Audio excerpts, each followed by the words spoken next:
What's your soul purpose? It's what you came here to accomplish. It's also who you're meant to become so that you can make an impact by being yourself.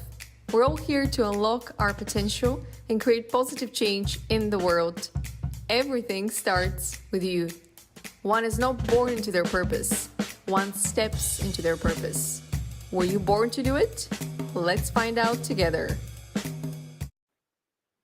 Welcome to Born to Do It, a podcast about the positive change makers around us, whatever their job title might be. Today, I have a soulful entrepreneur and consciousness coach who has a great experience running businesses and running communities. So I'm excited to learn from his experience on being human on Earth. Welcome to Alden Darville. Thank you for having me here, Stella. I'm so excited for today, and I look forward to doing a deep dive into all things possible. All things possible, as Mhm. long as we're open to experiencing them and understanding them, connecting with them.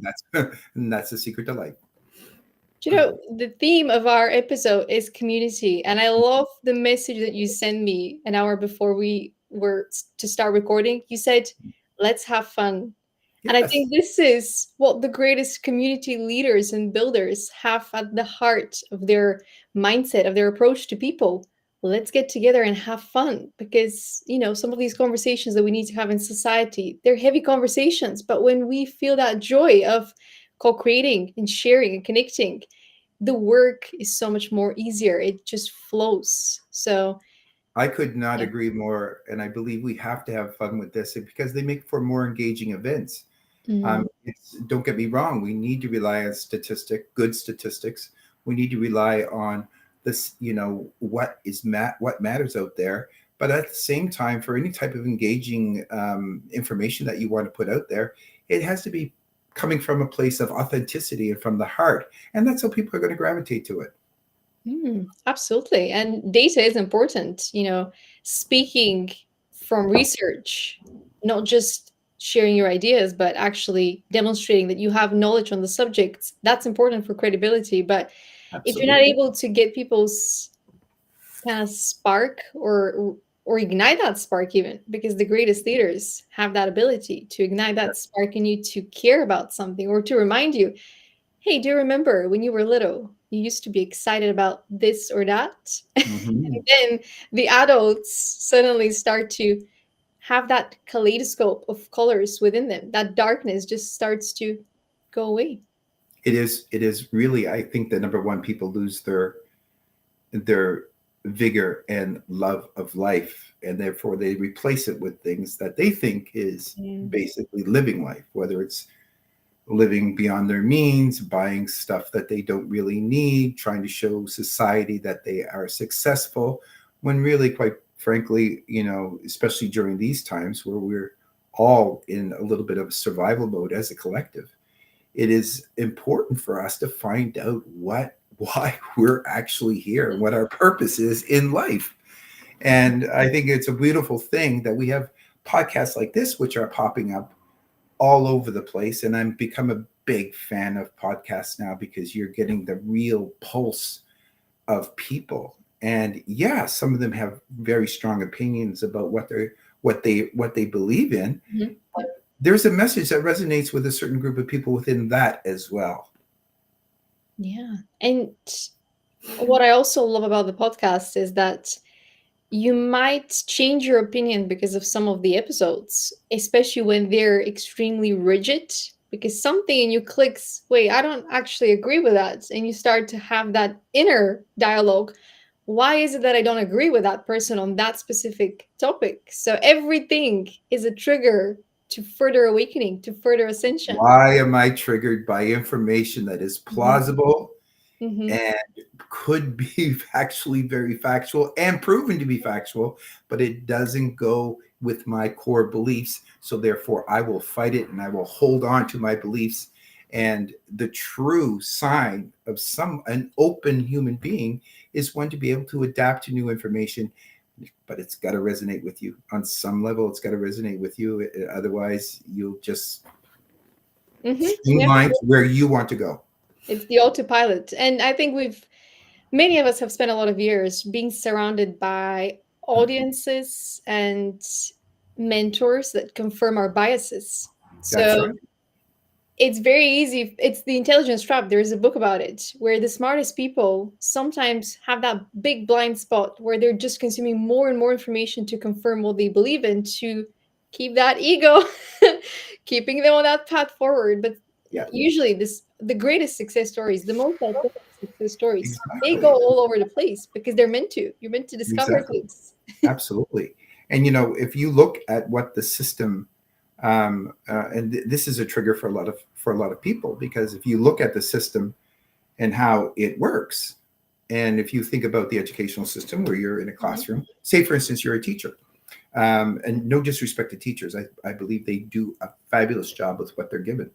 But you're in the classroom, you go to university, you're in the classroom, you go to work, you're immediately in the classroom. You have no outside influence at all to essentially that is your world, that is your sphere. And so therefore I'm absolutely everything and do everything that's within that sphere. You could say the same for many of the systems that are at work at that we actually live in right now. And we need today, if anything has shown us, we need to get outside of our algorithms and see what actually is going on in our world today. Mhm. An It's opinion very that sort of isolated. ruffles your feathers. Absolutely. It's very isolated. It's artificial. It's that environment of this is safe. We stay here because this is safe. But Exactly. this safety net is illusionary. Like there is no safety net. Exactly. And We you don't have know to how long also, we have. Mhm. yeah, you also have to, um, we also have to admit to ourselves that there are good people that work in broken systems. These are good people. These are good, honest, hardworking, loving, kind, will do anything for their kids, families, anything. These are really good people. And so when you have an issue with the system, or if you, where you go to anything out there in the world where no matter whether you're traveling, whether you're going to a restaurant, whether you're going to your doctor, know that there's good people there doing what they think is absolutely the best thing for you at that time. They're not trying to pull the wool over your eyes. Mm. This is the dilemma of our world.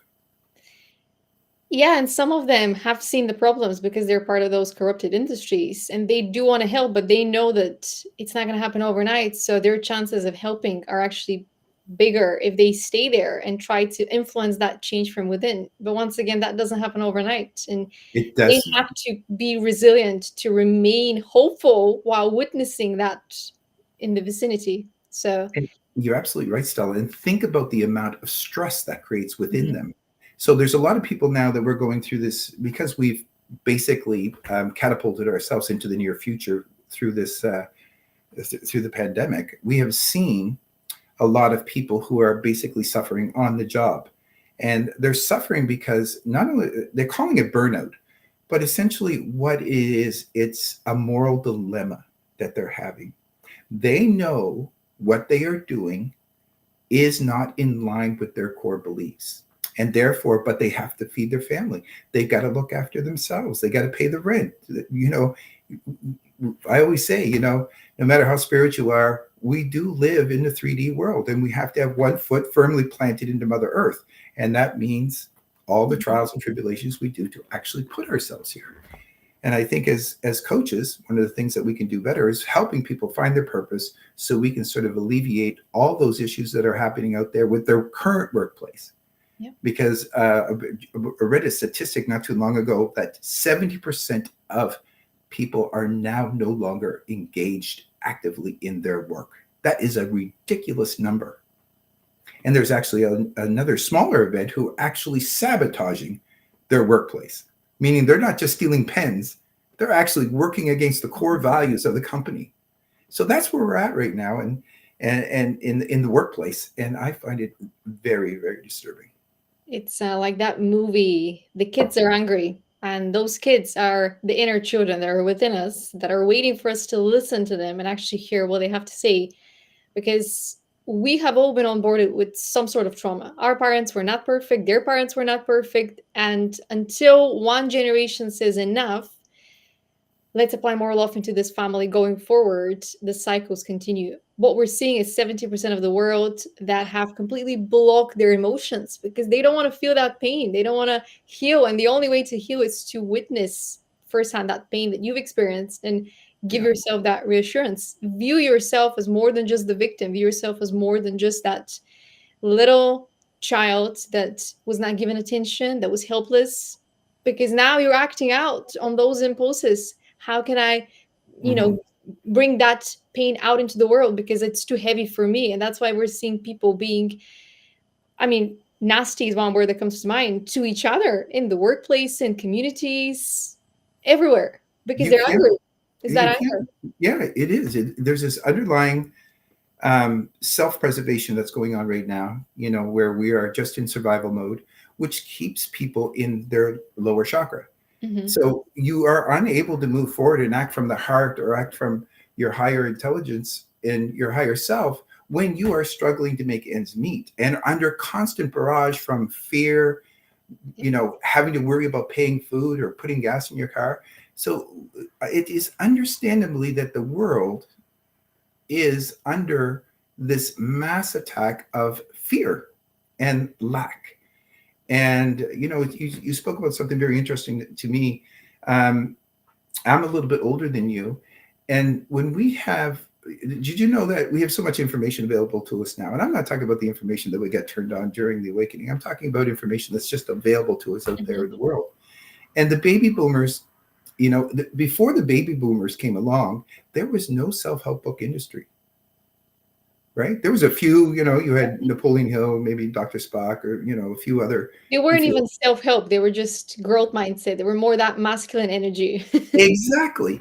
And then suddenly the baby boomers came along, who are the children of the quiet generation, who went to war, who basically came back completely messed up and had raised families. Now, don't get me wrong, these people are good, honest, hardworking people, but they had seen a horrific, horrific Mhm. event. And therefore, suddenly these baby boomers who are basically grown up, taught their values, which were work hard, dig Mhm. down, work 30 years for the same company, get a Obey the pension. elders. Yeah, that's right. And that's right. Speak when you're spoken to when you're young, Mhm. Exactly. and then go out into the world. And therefore, we learned from those mistakes. Therefore, we started writing self-help books on what not to do. And there's been, as I think we've all, as a former owner of a bookstore, I can tell you that that was a very popular section in my bookstore. And when you look at now, and in fact, we look at the offspring of my generation, the baby boomers now, we see more and more star seeds and more indigos. We see all those, Mhm. this generation coming now, and we see a proliferation of them coming into this incarnation right now. And and they're not, they come out of the womb now a little bit differently than we did. Yeah. I will speak for my generation. So um, they're coming out, they have this knowledge already in place, and they're mad and they're angry because they see what we've done to the world. And some of them aren't going to be able to handle it because of the outside programming that's going on right now with everything, because we basically, whatever work is at play here, we are Mhm. keeping our kids distracted. Parents aren't spending time with their kids. Our priorities are all messed up. um, and we suddenly have a new group of souls coming to earth who are supposed to be here during this particular time, who have to battle that type of programming first before they can bust out. But Yeah. they are way better to handle it than the generations before them. But we have to give credit to the generations before them because Of if they course. weren't brave enough to publish those early books and be looked at as the crazy ones, then we wouldn't be able to run as it is right now, especially with all the technology. You can literally start a profile, share that knowledge that's flowing from you. And if somebody wants to challenge your credibility, well, how do you know this? They can do that. But they're, Absolutely. for every person that is being questioned, for every star seed and light worker that's being questioned, how do you know this?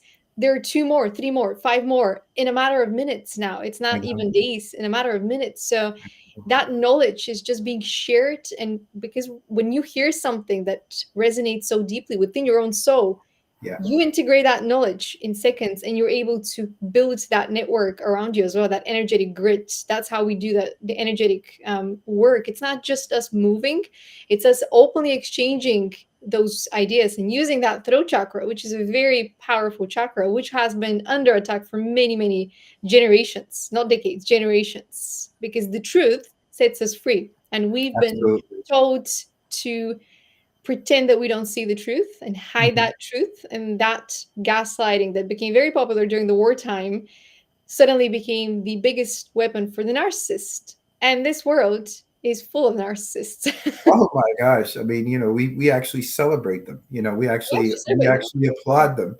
And you're absolutely right. I mean, when I look back and I see how we've progressed, and you look at the baby boomers. I mean, the baby boomers initially, my generation, maybe I'm a little bit younger. I'm on the very young side of baby boomer. And when I looked at, what they were doing back in the 60s, basically they were marching against everything. We told the quiet generation was the generation before us, the generation that went to work, the generation that sacrificed Hmm. Yeah. for us, who went to work and basically said, we're not doing this anymore. We don't believe in the Vietnam War. Hmm. We're going to go smoke pot, take LSD. We're going to listen to music. We're going to go make love in a cornfield.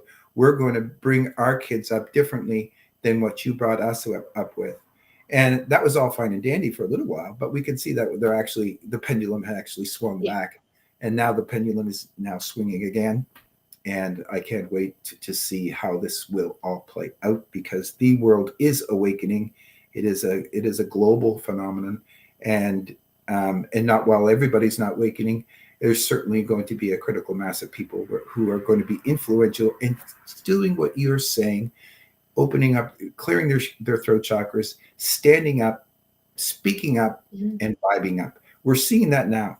We're seeing that out there now, and we're seeing so many people come forward. And we're talking about people who, unfortunately, some people only listen to, which is celebrities and famous people. But those people are starting to speak up now, and they're starting to say, you know what, we got this wrong. There's Mhm. more to life than what we've been doing. We didn't come to this planet. We didn't come to this incarnation to work like slaves and to basically fill someone else's agenda about why we're here. We have so much purpose. We have got so much to learn, and I believe we are moving forward to that now more so than ever. As you have said, we are accelerating to a point of some sort of release, and I look forward to that day where we can all look at each other and say to ourselves, "Hey, you know what? Now we're living life." Mm. And now I'm ready to actually meet who you are and understand who you are, and not just see you as the labels, the package, and judge you in seconds. But something that you mentioned, we're not just here to slave away our days for work where we're manifesting somebody for someone else and we don't even know what their agenda is. And their agenda usually is a little bit corrupted because those that currently rule the world in terms of managing the structures, the established structures, Mhm. they are a little bit unenlightened. That's not Mhm. probably the word, but they're not really pursuing enlightenment, because if they were, the structures would not look the way that they do right now, Right. because those that are pursuing or that are walking the path of enlightenment, they're starting to question certain Mhm. things. And there seems to be a lot of doors closing the more you speak those questions into existence, as if those systems were designed on purpose to be a little bit faulty, so that the humans are a little bit faulty, and the progress we could achieve is not really possible to keep us in that lack mindset. And a big contributor to that is, I would say, that celebrity culture that you mentioned, because we fear speaking against celebrities. We Mhm. fear that because they have the fame and the power, we cannot say something bad about them. We've been conditioned to worship them, to love them. Mhm.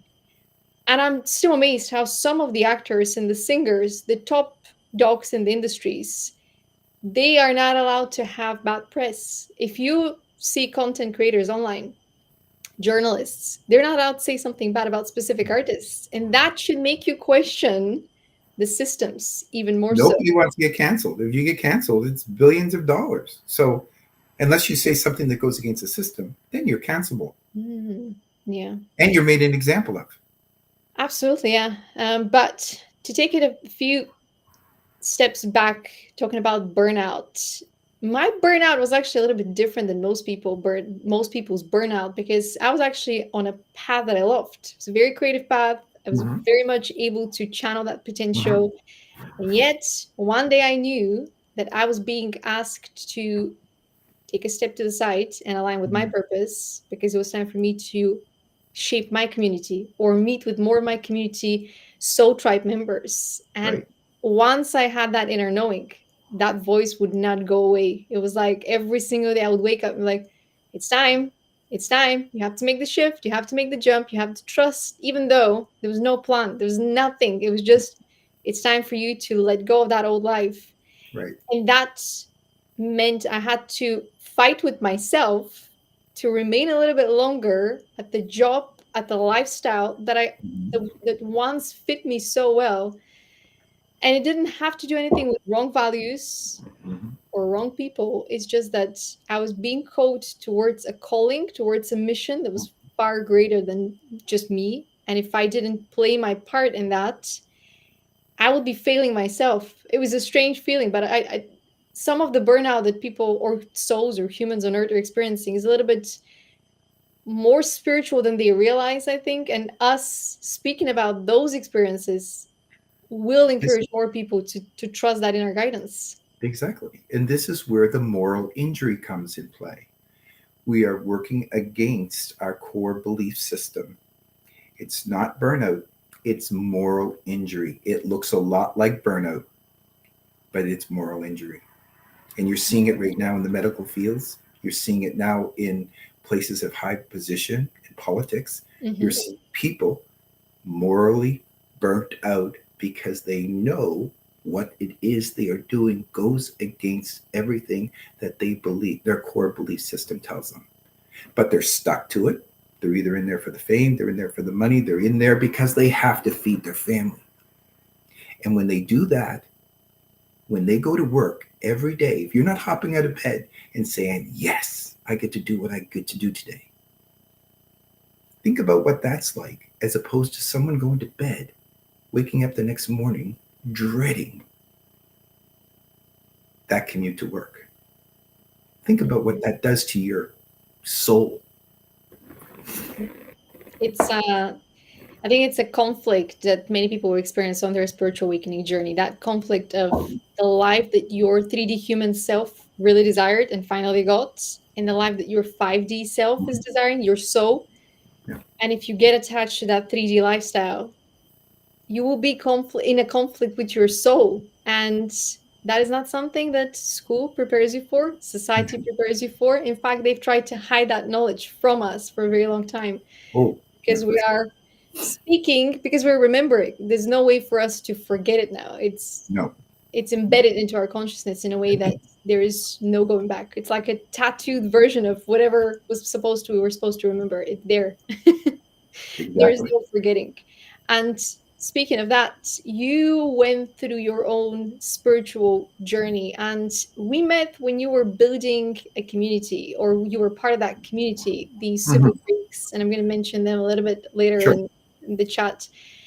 But what would you say is the number one step for those that are being coached to step aside from that path that they've been pursuing that doesn't feel authentic anymore, and they're coached to either join communities or start their own community, because that can be a big adventure, but it can be quite scary to begin that adventure.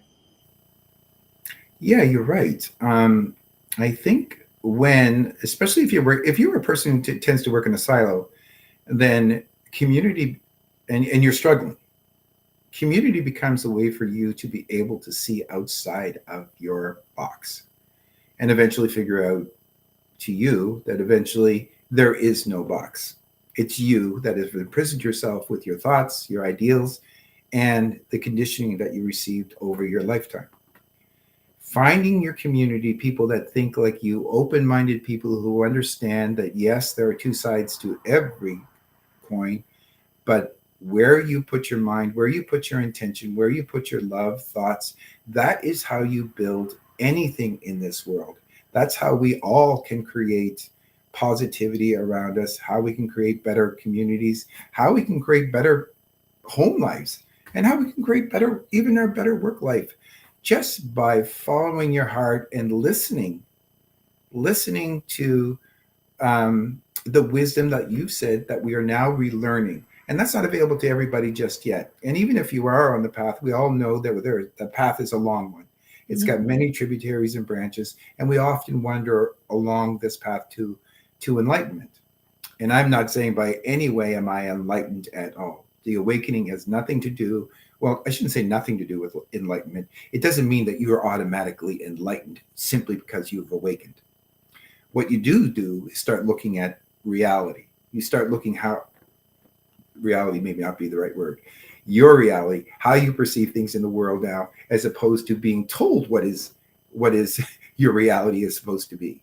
And community is a great way to build trust, faith, um, um, just building strong relationships that allows us to get back to being a village again, so we can all begin to start listening to each other, not without judgment or not without um, that's so whacked out of belief, I don't believe that, or I've been told this or that, but really looking at it in sense, I'm going to use that information may be useful to me at some point, and slowly everybody sort of has a core values where they suddenly all come together and understand that, hey, we stick to these core values, we can do anything. This all leaves us able to be individuals. It still allows us to be who we are, but we understand that the core values of our community are A, B, and C, Mhm. right? And even those core values should be updated on a regular basis. Yeah. Because usually the values, you have the word, but then you add your own description. What do you understand this word to mean? So you can have that review with the community members. Hey, has that changed? Has the world changed? Can we make those values more fit for the world of today? But there's one definition that comes to mind for community. It's a place where you don't have to explain yourself, where you don't have to explain your I like choices, that. your I, decisions, your thoughts. And I think many of us, we've gone through life being questioned every step of the way. Why do you think like that? Why did you say that? Why are you doing that? It's like that exhaustion has built up. We don't want to explain who we are anymore. We just want to show the world who we are. where And that should be celebrated, is we're actually looking at it. No, like, no, don't do that. No, no. It really should be celebrated. yeah. And Instead, it's not. we're being met with people that say, "Oh, we can't have that. That person is too authentic. Oh, they're too independent. They're too creative, or they're oh too yeah. free." No, no, we They can't don't have fall that. in line. They don't follow line. And it's just so interesting to me when I look around and I see people like um, who are sort of like who have gotten outside of their algorithm, you know, Mhm. and suddenly they look around and say, you know what if we did this? What if we did that? And people would say, oh no, we just don't do that around here. But things are changing. Things are changing. Yeah. We can see real change happening, and now people are getting more open. And one of the things, having been a businessman for the last 30 odd years, I can tell you right now, give me someone who's enthusiastic, who doesn't know about the job. I'm not talking about building rocket ships here, but I'm talking about if you're running a cafe, a bookstore, something where you don't necessarily have to have to have a university degree or a PhD to be able to do it. Give me someone who's enthusiastic about life, and I will put them in that position every single time. It's that energy. They're gonna connect their energy. They're gonna shift the energy of the place and invite fresh energy, new energy. It is a breath of fresh air. Mm. And I remember when I was going through some big up-leveling moments in life when I would break free from the structure, from the algorithm, as you said, Mhm. I would always be hit with one of the following: either people who didn't understand me or brand new friends that pretended they understand me, because the system would use that connection, that Yeah. it's like the bait, and I would always be baited into giving up some of my freedom, giving up some of my authenticity for that false sense of belonging, until I was like, I'm done. I am Well, done. yeah, you were awakened. Like this awakening thing. There's, as you know, There's levels levels. to this. Yeah. Mhm. So when you're first awakening and you're challenging ideals, and when you're younger, you have a group of friends and they're looking at you. I remember I have a group of friends that I still golf with today. I mean, I've been friends with some of these kids since elementary school, and we still golf together. And when I was in my early 20s, we were in university and whatnot. They would be like, "Oh, Alden, you're such a woo woo guy. You're Hmm. like, you're all, they used to make fun of me." And then until it came time to have a serious conversation about something, and then they would come to you, and you would say, "Well, at my 20 years of age, being able to give out whatever information I could give out, and it, but you have to be able to give information, and you have to be able to speak from the heart where people are actually open to listening to it." And at that age, we're talking in the early 80s. There was always been a spiritual movement going on. Don't get me wrong. It's just Yeah. that it's Mhm. we're reaching a bit of a critical point right now. Um, my circle was just not into it, and but they love me, and I think that's the biggest difference between um, what we go through right now with the spiritual awakening is that we're going to lose a few people because they just you just can't see it. They're not there for you. And Mhm. with this group of guys, they're not with me right now. I know they don't get me. They still don't fully get me. Um, but I love them and they love me. So therefore, those are the keepers Yeah, I because mean, there's a connection there. yeah, that's right. Because even though they don't get what's going on, and these are well-read, interesting people, all doctors, lawyers, and Indian chiefs, as I like to say, um, they they still look at me and appreciate what I've done, where I've been, and I challenge them all the time, but never. Where I always pull back because I know my audience, Yeah. especially with these guys. But I love them all dearly, and they love me. But you are going to lose a few people as you wake Yes. up, as you well know. And there is that inner guidance that guides you if it's time to let go of certain people or if it's time to stay but tone it down, because your presence in people's lives, even if they don't understand you, you're still helping them adjust their eyesight to the right direction so that when they're ready they can pass on that knowledge to the next generation, even if it's not for them, That's because right. you're planting those seeds and they will blossom when the time comes. And this was one of the messages that I received was, even if the people that are belittling you and mocking you and judging you now Mhm. never get it fully, maybe their daughters and their sons are going to be those spiritual teachers and healers that are finally going to break open that heart and let the love flow freely. And you're just the first one to plant those seeds that once Mhm. they meet their own offspring, they'll be able to blossom and be like, oh, now I understand. So we all Exactly. play a part in each other's life, essentially. Absolutely. And when we look around and we say like, who do you want in your life right now, especially when you've awoken, which is a trigger point for those who are still not awake. I don't want to say sleeping because that again, there's no way to say something like that without triggering people Mhm. that Yeah. feel that somehow you are superior to them by this unseen knowledge that you seem to have gained through a very mystical means, and so therefore, it's very challenging for a pre-programmed mind to be able to understand that until you go through it. As you Mhm. know, it's a very difficult thing to explain, and we are now just coming up with language that everyone can understand Yeah. for the awakening. So we're still working on that. And geez, I just read a paper in psychology today by a doctor. I believe his name was Farmer. I'll have to recheck that. And he really breaks down what it means to be awake. What are the four domains of being awake? Is it measurable? But there's no denying the fact. I mean, there's no denying the fact that people that awaken. I mean, it's not even a question for those Mhm. who have awoke. But it's very difficult to explain to a non-believer what that actually means. And Yeah. you can say, well, oh my God, I have a heightened sense of awareness and expansive consciousness, and I have an overwhelming um, urge to help humanity as a whole. It's that And sense then, of purpose. and those are just the things you can talk to regular people. We know there's way deeper Mhm. holes Mhm. in Yeah. the awakening than that. So that's our challenge.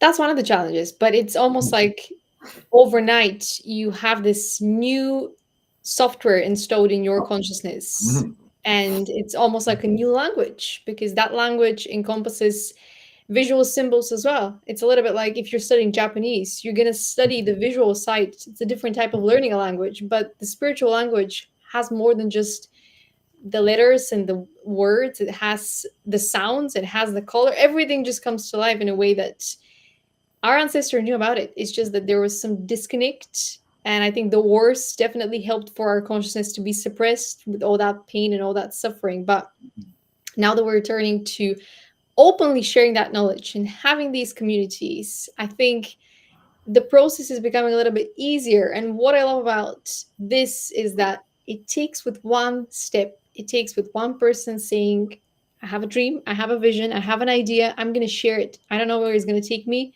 I'm going Mhm. to share it. And when that happens, you reach different audiences, you reach different people that resonate with that idea because you don't know at what level are people around you in your community. And as I said, a community is a place where you don't have to explain yourself, and maybe Mhm. your community is to do with nutrition and fitness and movement and nature. It doesn't have to do with just spirituality. But then those people share that idea with other people, and suddenly the world becomes a lot more connected. And now Mhm. you don't see yourself just as the academic or just as the working class professionals. Now Mhm. you're getting together the artsy people and the science people, and they start to engage and talk about the world from their own unique experiences so they can exchange that information, which has been a huge blocker for our growth and our evolution, I would say. It's not that we didn't have access to the truth, but we were so disconnected, we would not openly share that truth with one another so that we can help each other expand. And I think this is the greatest power of community. People helping each other see other points of view and other experiences that might be based miles and miles away. You just mentioned a couple of papers. Your knowledge is now my knowledge just Mhm. because you share that in the conversation. And now you've planted that seed to where I'm thinking about it. And that might lead me to read my own papers one day and then share them with somebody else. So this open exchange helps us break free from the biases and the blind spots, which is beautiful. Beautiful to see, especially with all the podcasts and webinars and social Well, media. it's amazing. I mean, if the shutdown has done anything for us outside of initiating a mass awakening or a massive leveling up Mm, in our world, it has also given a platform for light workers, knowledge learners to be able to put out additional information that is not readily available to us on a regular basis. So there's a lot of sifting out there. Basically, the universe, what I call the internet, is basically what Jung called, the basic collective consciousness. So even when the internet came out in back in the 90s, I remember thinking that the internet is going to be tappable because it is kind of this low hanging smog of collective consciousness. And we can actually tap into that. Pretty much like the way the awakened can tap into the yeah, universe. absolutely. And you can Because ask for what it that did, guidance. yeah, what it did, it made it accessible to all. So therefore, and it also made it manipulable. So we can actually do as we choose to do, Hmm. or certain people choose to do with information that is available out there on the web. So we've got to fight against programming. We have to fight against established thought patterns. And when we do that, it's very difficult to get people who are in that rhythm, inside that box, to take a peek outside of it to see other possibilities, other realities that are maybe have not been expressed to us in our conditioned upbringing. It's very true. And it's something that I've experienced personally. I haven't just, it's almost like when you realize that certain friendships or relationships weren't as loving as you thought they were, or certain parts of your childhood, and you think, oh, why did people treat me like that? It's not that you were fighting the worst people that you can find in on earth, but you were fighting the worst within people because certain aspects of that corrupted consciousness were coming as manifestation, where people were perhaps jealous, or people were bitter, Mhm. people were a little bit heartbroken, and they didn't know how to do that emotional regulation, nervous system regulation, which is where I think science can be extremely helpful, guiding us to what is actually happening in our body and how we can use that data to regulate this vessel that is as much who we are as our consciousness. Because if we don't know how to understand our body, how to hack it, how to work with it, all this knowledge, all this consciousness, we're not operating with it to the best of our abilities. Our energy is just going to be like on and off. You're absolutely right, Stella. And what is crazy is that our society gives us everything we need Mm-hmm. to basically damage this vessel that we're actually in until it doesn't create. I'm doing a study right now where I'm going to write a paper on it, and it's about women and heart disease. Because the man is the mind and the woman is the heart, and why more women die of heart disease. And I think if we look at it, how much women love, how much women feel, how much they actually emanate from their hearts, and yet we live in an environment where we are doing everything basically to hurt our heart. Mm-hmm. Yep. So, and we know, you and I both know how powerful the heart energy is. It's about discovering everything. It's about discovering all the secrets of the world. It's about and the universe. And this is a very powerful mechanism that we have within our body. It's a miracle. We don't even know how fraction of how it really works. Mm-hmm. So therefore, when we have a society that allows us, gives us bad medicine, gives us bad food, allows for stationary life, allows us for not getting out into nature, what happens to a heart? And especially to a woman's heart who is living in constant, today, I will say, Mm-hmm. Yeah. women who are living in a constant state of survival mode. Imagine what that does to that woman's heart. Yeah. So what are we doing? What is society doing to our hearts, which is the most powerful mechanism that we have? Interesting. I'd say it's the society doesn't just allow us, it encourages us to self destruct. It promotes self hatred My so that point. the women take that heart and start to punch it, and the men take that brain and start to punch it, because men, the masculine energy, those that have more masculine energy, are more connected to Mhm. that intelligence, Exactly. they know when to do better. Mhm. Sometimes they're fighting against that knowledge because they know that they haven't showed up in the most, Mhm. they haven't pursued the path of integrity. Men know Ex- that, and women exactly. know that when they are being mistreated, when they're going Exactly. against their intuition, when they should stop giving, but they're fighting. They're like, I need to stay a little bit longer, I need to give a little bit more. Oh my gosh. They It's give that so much. internal struggle. Yeah. It is incredible. And I have a 6-year old, and when I see the interaction with my wife and that child, I mean, she's just so much capable of doing things that, like, I just think are otherworldly. Like, I look at her and I just go, oh. That's the And she appreciation. carries that throughout her whole life with her own family, with everything that she does out there in the world, everything that so, and if you don't nurture that heart, or you don't give that person a safe place to go every night where they can park that heart Mhm.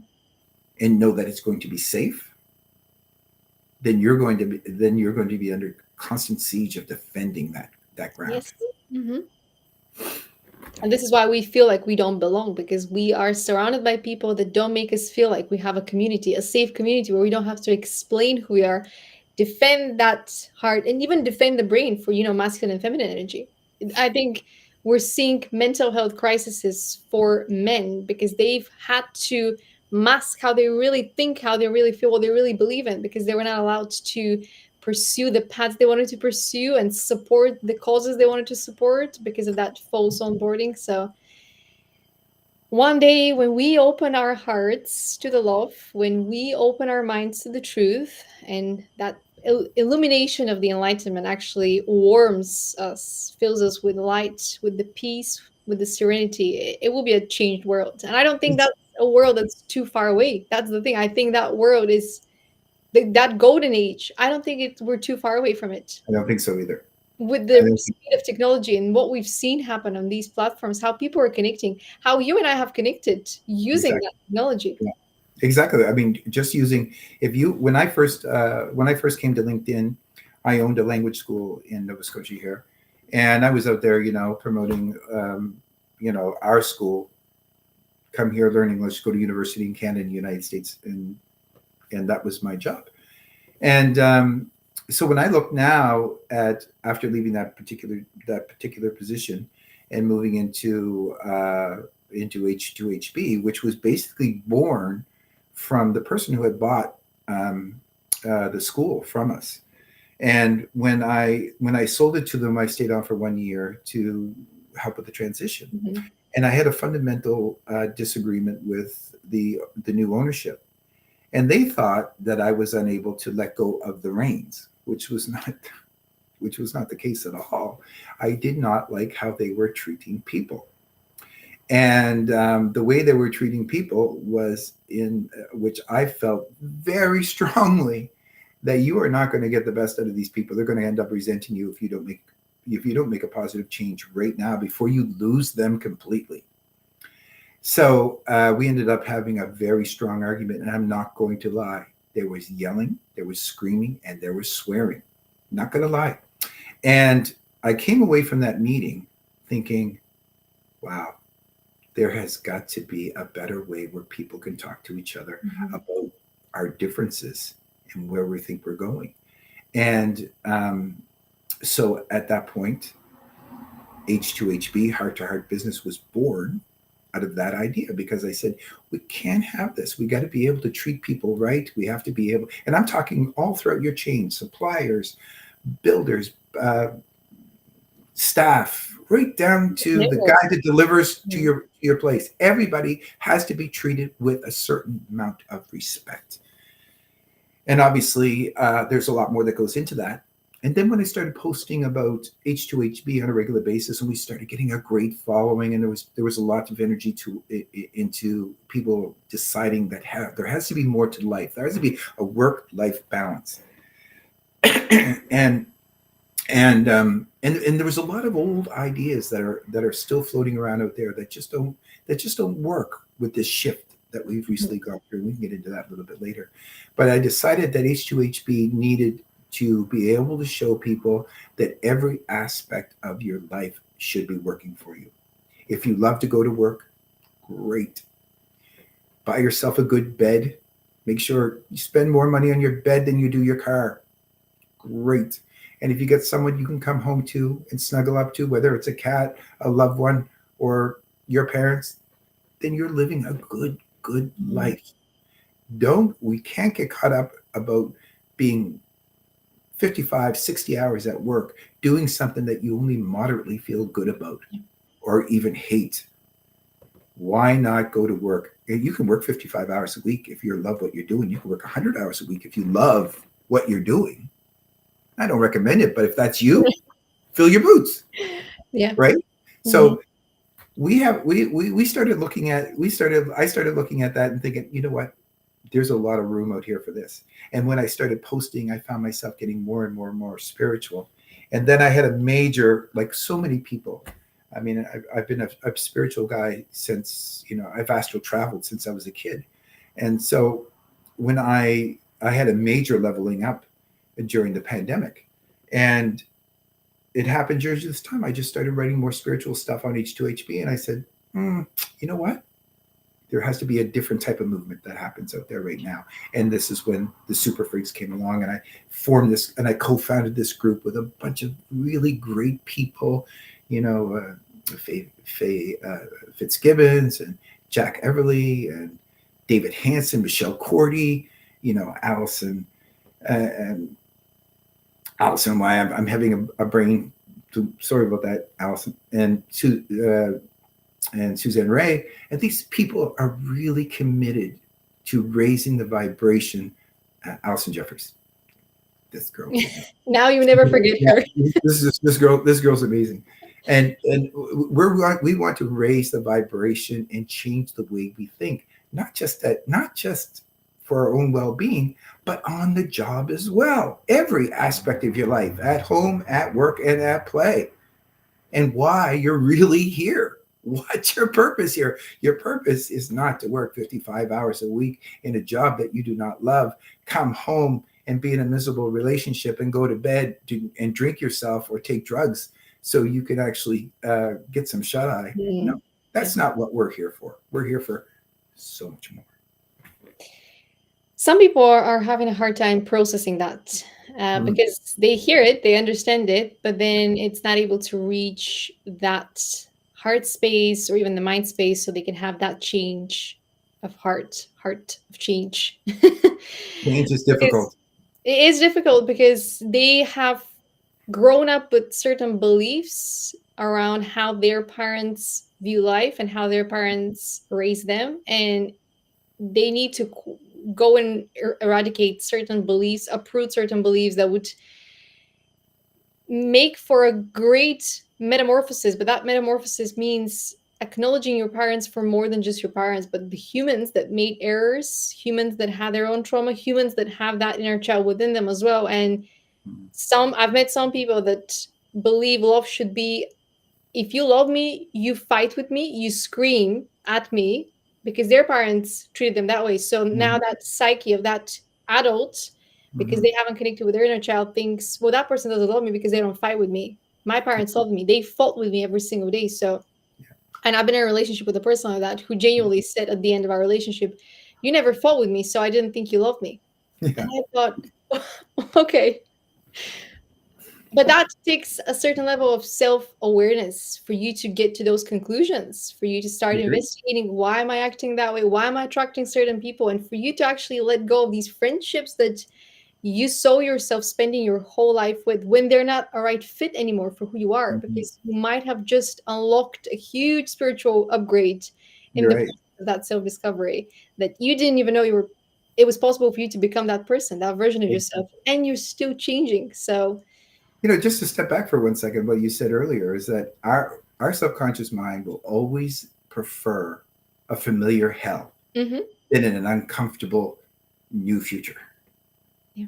Because we understand that feeling. I'm not saying we're comfortable with it, but we're used to it. So we always will prefer the uncomfortable health than moving forward to a comfortable truth. We have a certain sense of control in the comfortable hell because we know we're being tortured, but at least we know we can handle that pain. So that primitive psyche is thinking, well, what if it gets worse? Doesn't even consider the possibility, what if it gets better? Because the Well, idea that's that actually somebody sees you for all that you are and they mhm, love you, that actually mhm, terrifies you because you're mhm. not used to getting that. That's right. Yeah, we always think there's an agenda. Why are you being so nice to me? Well, Yes, we've been how, raised in well, that society. Yeah. It's a it's because you narcissistic. don't vibe with that person. It's Mm, it's people that are vibing at a high level can they can mhm. move that vibration around a little bit, and they certainly are certainly high empaths. So therefore, we're going to be able to look at humanity and say, you know what, I see what you're going through right now. I'm going to tell you something. The real question is whether or not you can handle that. Yeah, and this is where your leadership experience with the spiritual awakening brings a very good middle ground for you shaping that community that actually understands, that actually empowers, that actually brings inclusion and diversity and actually means it. It's not just on paper. It's because you know what it means to be excluded. It's because you know what it means to be judged or to have those interactions, like people screaming at you, instead of having that open conversation, because it's about understanding, how can we make this work for Mhm, us, for everybody else, how can we open the space, how can we make it more appreciative of our differences. What mhm. would be your advice for people that are navigating their leadership pathway with their spiritual pathway, because it can get quite confusing, but usually when that happens, that collision happens, is because they're being guided to be those community leaders. So what would be your advice, how to blend that nicely? Well, first of all, I really love the way you set that up, and you're absolutely 100% correct.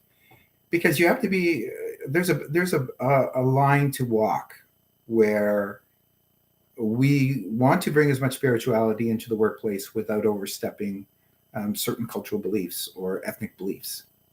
So what we always say, uh, your spiritual beliefs are anything that for instance, in the super freak movement, we don't care how you pray, we don't care where you come from, we don't care what color you are, as long as you do no harm. That is one of our core values. So when you talk about bringing in spirituality or a sense of mindfulness, which everyone likes to use, I like to be using consciousness now. When we bring in consciousness into the workplace, it's about addressing the culture. Now I know that we've heard that word used all the time, and it's in policy, but really policy is only as good as the words that are written down on paper. They don't mean anything unless you live it. Mm-hmm. And when we talk about changing the culture of your business, it has to start from the very top. And it just can't be words where you're saying, "Oh, we want you to be happy and smiling and treat the customers with a big smiley face every time you see them." You have to have engaged employees who come to work who have bought into the culture of the place.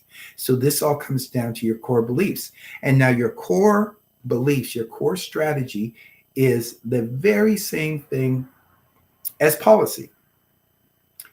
It's a piece of paper. You gotta live it. And if you're not living it every single day, the people will pick up on that. So you have to be true and authentic to your core values. And your core values should be something that you set down with every interview of any employee that comes in, and even with established employees, and ask them, how do we get you there? What do you need from us to get you to when you come into work every morning, or when you wake up in the morning, you say to yourself, I can't wait to go to work today. I can't wait to work for a company that's trying to make a difference. I can't wait to go to work for a company that's giving back to the community. Because as you know, as we all know right now, we are in a silent depression. I will only speak for Canada and the West. We have a bag of groceries that costs $100. We have gas at $180 a liter. Rent is out of control. Yeah. So regular jobs that are $60,000, $70,000 a year, which used to be considered good jobs, are scraping by. And for us boomers, that's okay. We have our houses, we have our pays are paid for. We've made all our right investments. We've done okay as a collective. Don't get me wrong. There's still people out there struggling. So there's a lot of angry people in subsequent generations who are coming up to see what they're living through right now. And if we don't see it as a society that we are actually in a depression, even if it's a small d depression, it is still a depression. They're calling it a recession, but let's face it, Wall Street is clicking along, but Main Street is suffering. So you've got people who are on survival systems right now. They're living on their lower chakras, and they're going to work. They need a reason to be able to go into work and enjoy what they're doing and see that there's purpose to what they're doing. The other aspect of that is when they go home. What have they learned at work when they go home and they're dealing with their spouses or their kids or an empty apartment? How do they deal with that? And this is the aspect that we're talking about, bringing work-life balance to everyday life, to all aspects of our lives, and not just glorifying your head down, grindstone, nose to the grindstone, and working away like crazy so you can die early in 30 years because you worked yourself to death. No, that's not what we're here for. So have excellent core values, have people buy into the culture, listen to them. As a leader, you have to set the example every single day and show those people who walk in your door every day, who are giving you something that you hired them for. Let them know that they're important. Let them know that they're more than just a machine to help you make money. The other thing that we need to do with our employees is to be able to give them the freedom to be creative. We need to be able to give them the freedom of creative. Don't stick them in a box. Allow them to make some mistakes. And these are what the kids are doing now. The kids that are coming up now are, man, they're experimenting with everything. And and sometimes the boomer mind, I only speak of the boomer mind, I won't even speak for Gen X, is that we look at them and say, oh, where's the work ethic? Where's the commitment to what they're doing? And really, they're processing things on their own level that we Mhm. really don't have a clue about. We don't understand how they actually work, how they actually work best in the environment that they need to perform their best. Yeah, absolutely. Yeah. And there is something to be said about the companies that are gaining the attention of investors, of clients, of Mhm. customers, and there's that increased demand. Sometimes they would sacrifice their relationship with the employees so they can Mhm. have good impression of their clients, and they will give you these sets of values and these campaigns, how to deliver great customer service and how to make a great first impression. But in the process, that relationship that is sacred would be sacrificed and ignored. And I think this is the biggest reason some companies experience that downfall, and that brand belonging just starts to fall apart because you're seeing that you're not as important. The money is a little bit more important. The money is, it appears to be, at least in the corporate world, it's like politics. You actually can actually have a say in municipal politics. You can go and you can march on your town hall and you can actually have a say. The higher up you go in politics, the less your voice matters, the least accessible your member of parliament is, that we have here in Canada. So it's the same thing when we go at work. This is why it's so important for the leader of the company to show everybody in that group that they are living and breathing what the new culture is of that organization, what their core beliefs are, and how they're going to move forward. When we have corporations right now um, raking in record profits, and we have politics falling in line with that, more of that establishment, rather than listening to the people who are now suffering, we're into an area where I can't see how the system can go on without a collapse, Yeah. to be honest with you. And I think you know that. Yeah. I don't see us recovering from this. I can't. And we'll only go into collapse when people have spent their last nickel on buying a pair of earrings from Amazon, or another video game that they really don't need. And it's just that we just keep spending money that which we don't have. Yeah.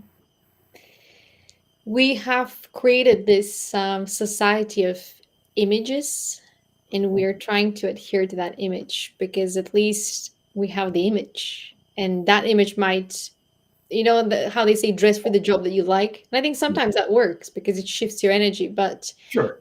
if you're at the core, if your desire is to impress people and to have their attention and to have their Mhm. respect versus that sense of connection, that belonging, you will become part of the problem, or rather you will not be able to see yourself in the critical way that you need to view yourself so that you can upgrade, so that you can resolve whatever inner conflict is. You're going to be fighting against yourself while collapsing with that false structure. But we mentioned that in the last episode, some things need to burn to the ground so that they can be rebuilt and reborn, just like the Mhm. phoenix spirit. And while certain structures and certain buildings don't really have life in them, because the life is the people, the souls that are working, they would just be moved to a different project, to a different company. So Exactly. nothing will be lost in that sense of, lives will be transferred to a different project. It's just that some companies, I don't think there's anything that can save them because their agenda is too corrupted. Their values are just not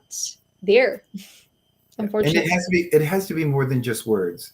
I It has to mean, be more words, yeah. when I was in the workforce, which is one of the reasons why I left the workforce and became an entrepreneur, is that soft skills were um, appreciated. Soft skills were appreciated, but they weren't a necessity. Today, soft skills are now essential skills, right? Empathy is an actual superpower. And I don't know anybody who isn't awake who doesn't have empathy, but really says, well, I'm empathetic. Yes, you are. But do you really understand what a superpower that is, especially in the workplace? I mean, especially at home, at workplace, in every aspect of your life. But let's just talk about work for 5 minutes. Empathy in the workplace is a superpower. It is something that you can use to get that customer who just doesn't want to look at numbers, where your product is no different than the other product that someone else may be potentially buying from you in mass amounts. What makes a difference? The empathic seller. That's what makes. I like that person. I vibe with that person. And this is the great thing I love about this movement. You know, we've been using language of the spiritualists for a long time. Yes. Does this resonate with you? Does this vibe with you? Yes. Like, we've been using that since the 80s and before. And now we look at it and say, this is no longer woo-woo. This is science. Quantum physics has brought spirituality to the forefront and explained spirituality to most of us. Yeah. And when we look at everything as about vibration and energy, once employers get that, once we get that as a human race, we're going to have a lot less conflict in the world. We're going to have a lot more love. We're going to have a lot less problems. But again, I don't see that happening until there's a collapse of the system. Whatever that looks like, I am not sure. Or I'll keep my rabbit holeness to myself on that one. I think the soul-led folks will be removed from that. So it's going to be ego-driven people fighting ego-driven people until they both kind of collapse, and then they can rebuild that at the soul level. But something about empathy that you mentioned, I saw this quote on one of my favorite platforms, TikTok, because it's just a platform that allows for that authentic communication. And somebody brought that as a point that men are not actually more logical. They just lack the empathy. They haven't been taught how to be empathetic because they view it as a weakness. And now they're starting to see, oh, it's actually not a weakness. It's how women are able to relate to more people. But then that has also brought into the conversation that women have been used for that free labor of using that empathy in the workplace and at home. So there's a lot of education that both of the energies, masculine and feminine, both of the genders, all the genders can learn. But empathy is 100% a skill that is in demand right now. And because we're increasing our understanding and awareness of it, we're also understanding how to strengthen our boundaries. Those of us that have already unlocked high levels of empathy from the day we were born, possibly, so that we can preserve that energy, so we can channel that empathy in a way that allows us to be more ourselves, so we don't have to sacrifice our authenticity to relate to every single person, because actually it's not our job to parent every single person. It's not our job to be responsible for every single person. We're meant to understand where they're lacking knowledge or awareness or guidance and give it to them, but they ultimately need to do that work, whether it's in the workplace or in society. But speaking of spiritual guidance, when leadership meets spirituality, there are so many writers, motivational speakers, teachers that we've had in society.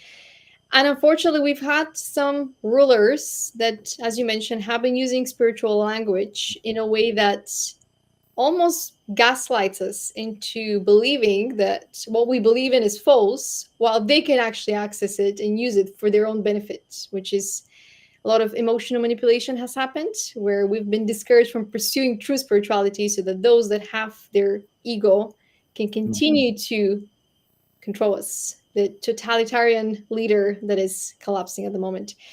Where would you advise somebody who's transitioning more from traditional leadership to soul-lit or spiritual leadership?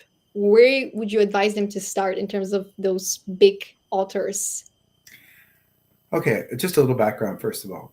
I believe right now, with the influx of light influencers like yourself who are out there changing how we view spirituality from a common sense mode into a common sense mode, pardon me.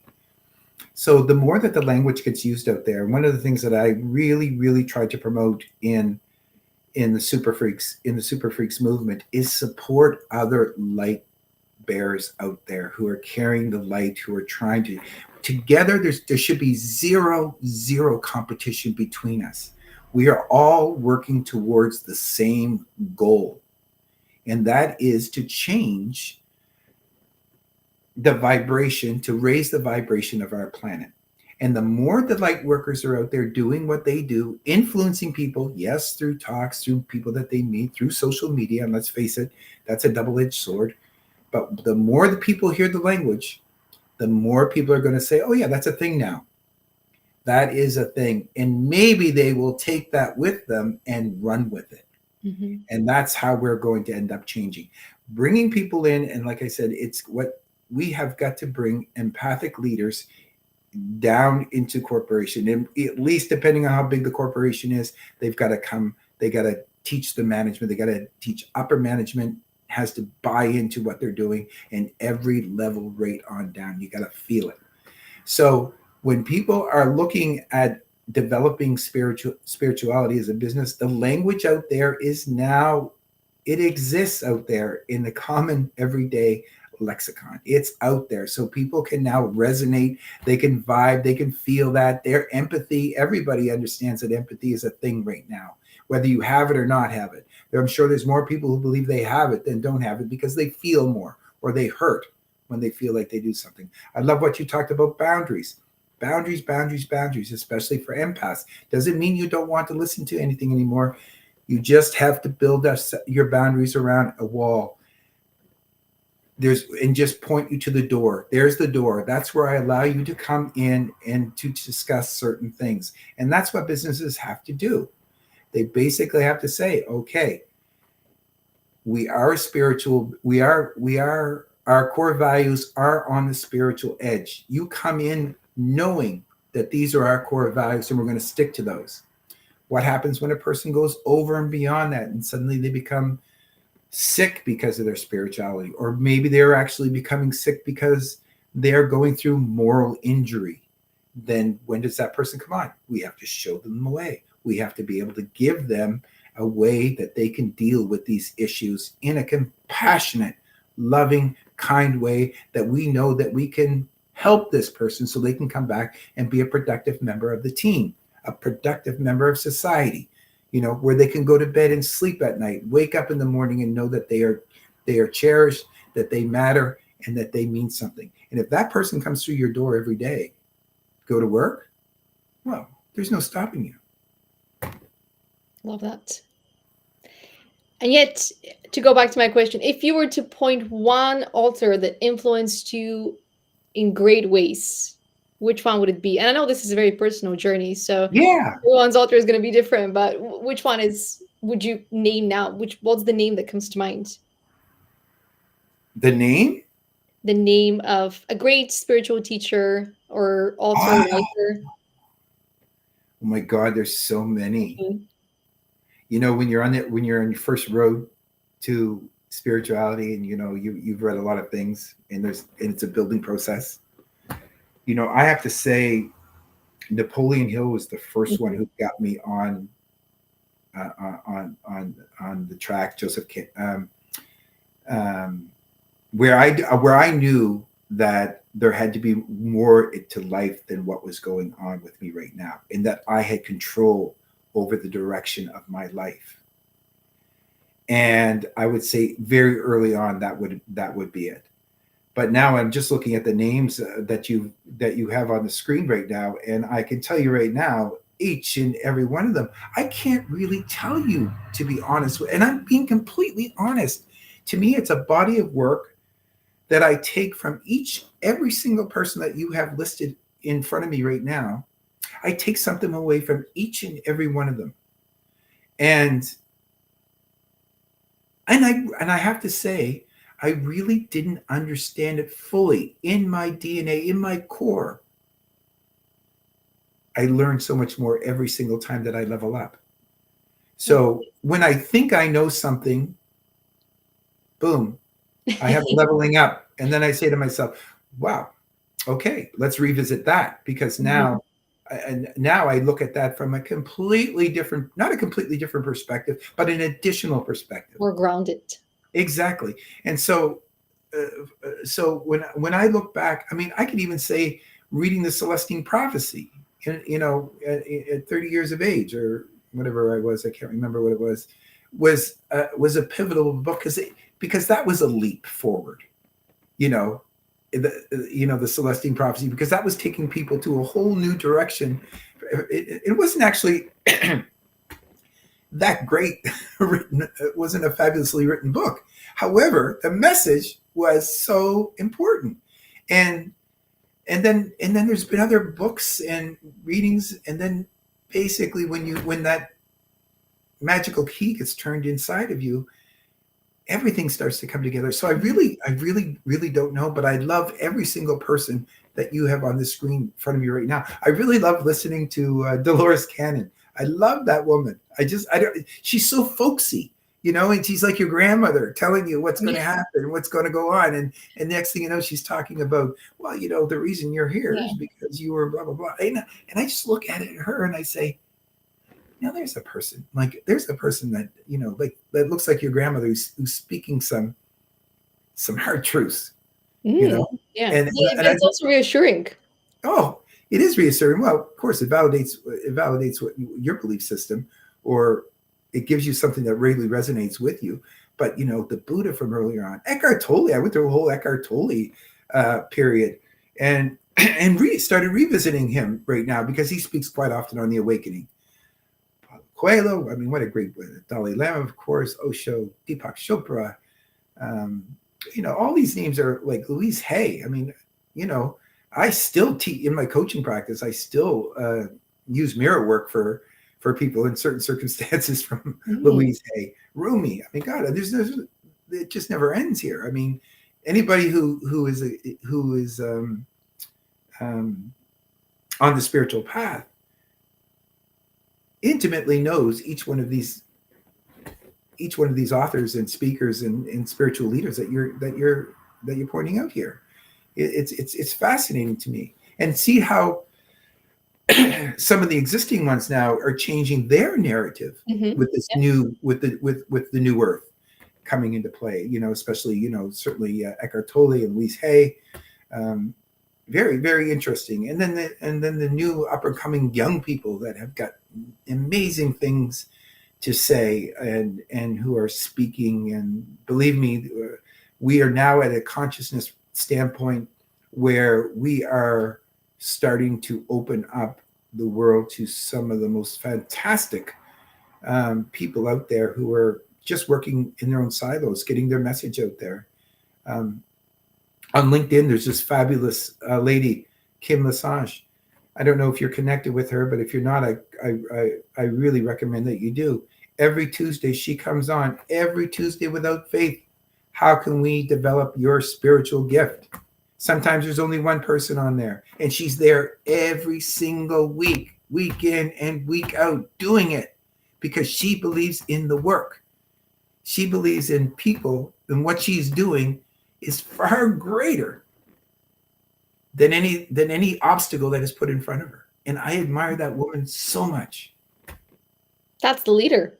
The leader shows up Exactly. before the crowd because the Yeah. leader believes in that vision and believes in the people that they would reason, they would listen, they would actually hear the messages. That's the role of that leader, to lead. And I think when the leader discovers the world of spirituality and how all of these authors and leaders that Mhm. came before us have given us the puzzle pieces, when Exactly. they integrate that knowledge from those puzzle pieces, they will be able to ground more puzzle pieces themselves. Because what's happened is that these people channeled ideas, gave us ideas a few decades ago, a few centuries That's right. ago. Absolutely. The world has changed in that time frame. So the puzzle pieces we're grounding, they're a blend of their ideas and the Hmm. new world. Because while every idea that's channeled, it's a timeless idea, it's not always applicable because the conditions are changing. The mindset is changing. The agendas are progressing, both the light agenda and the dark agenda. So we must work with what's in front of us while also moving in integrity, as you mentioned. You have to talk the talk and walk the walk, and you have to be the first one.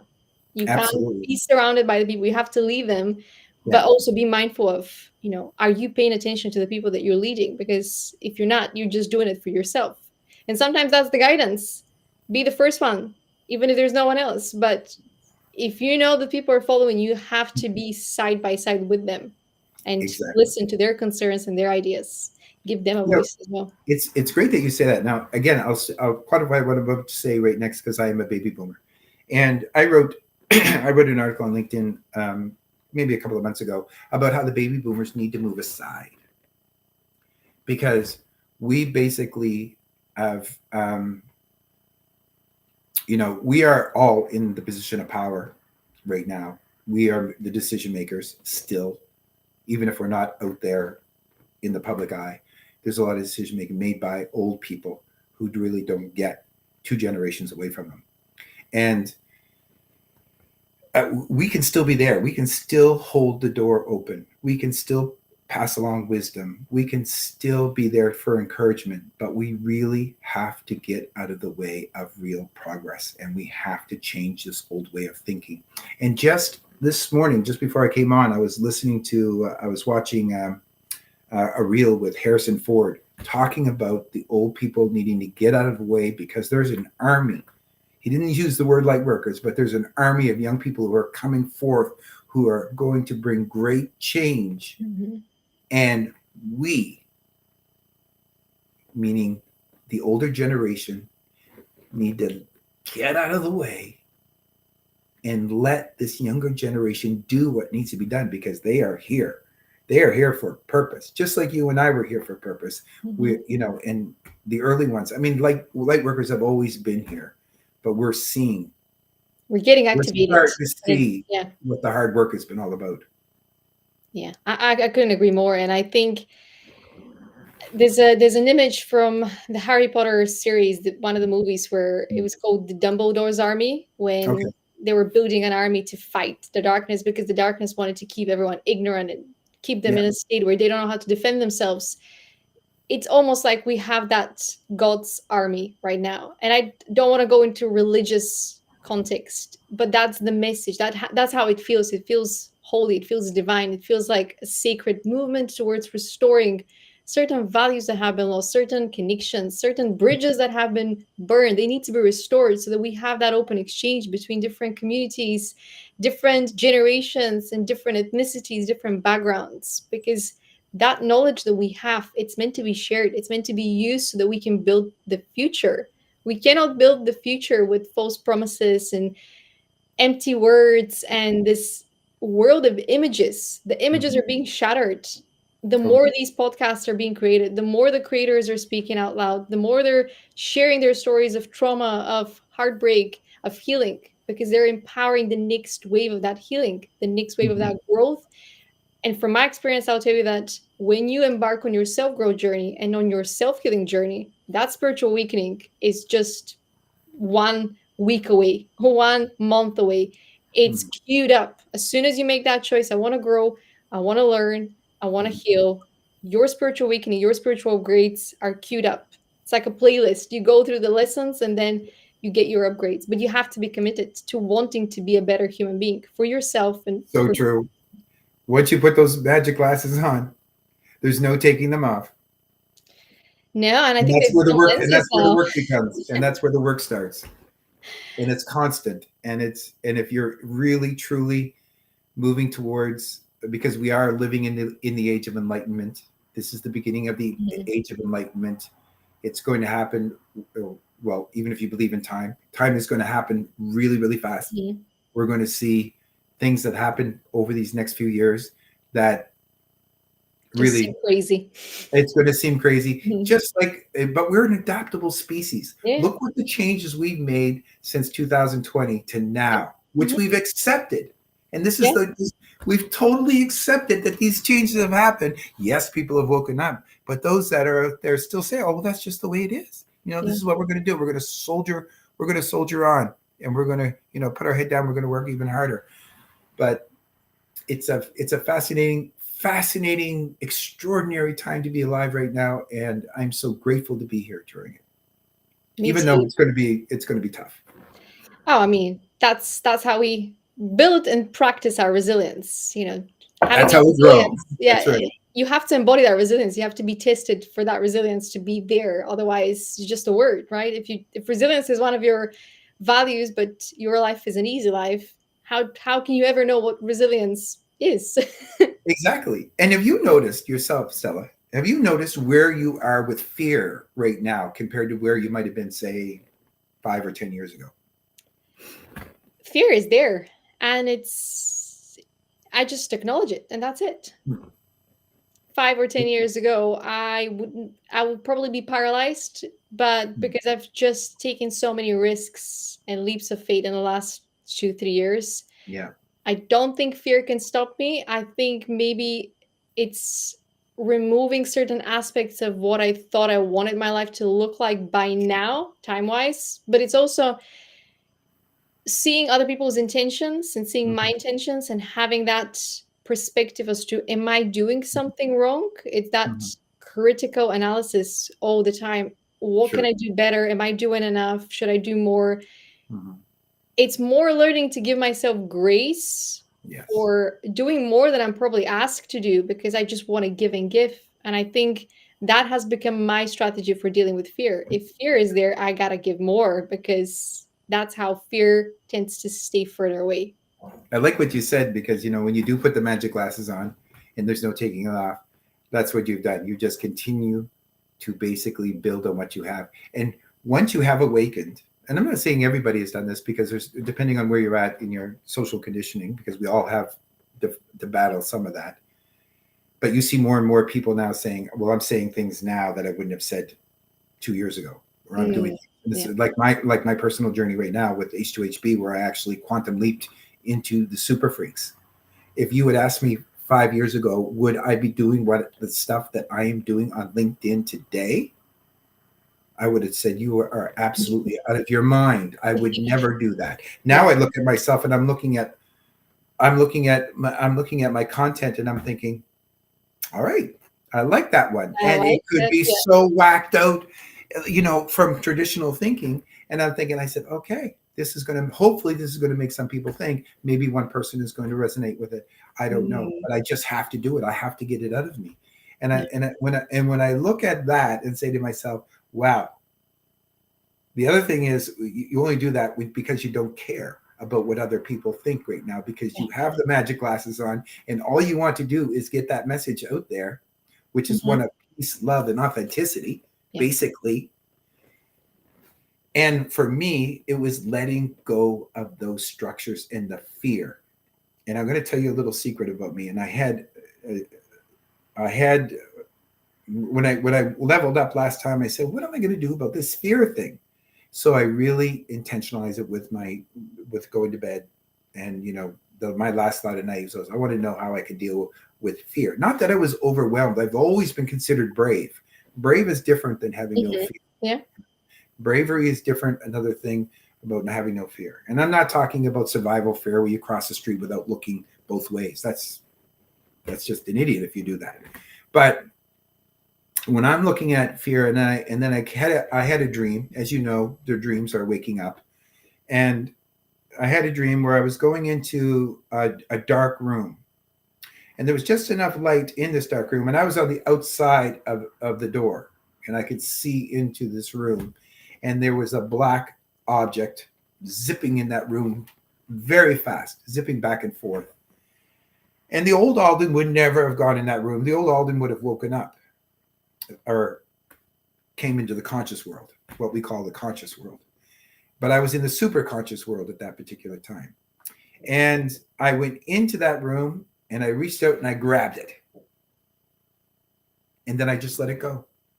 And since that day, I've had, definitely there was a shift in consciousness. Definitely something changed in my DNA where Mhm. I no longer, I could go out and get wood like I do every night to go heat our stove, go to the wood pile. And if an alien was sitting there on the wood pile, say, I would not. I would just say, well, what are you here for? You just say howdy. Is that like, what's going on? What can I do for you? Mm. And I think that is the freedom. The freedom that I feel because of that is probably one of the is equal to the to the awakening in itself, in my opinion, Yeah. is that letting go, and that the dark energies have no effect on you. Yeah, I think for me, fear is not that much of a concern or blocker. I think what I've noticed on my journey is a lot of hatred and a lot of Hmm. hatred projected onto me from people around me that might be dealing with fear and they don't know how to overcome that fear. So Right.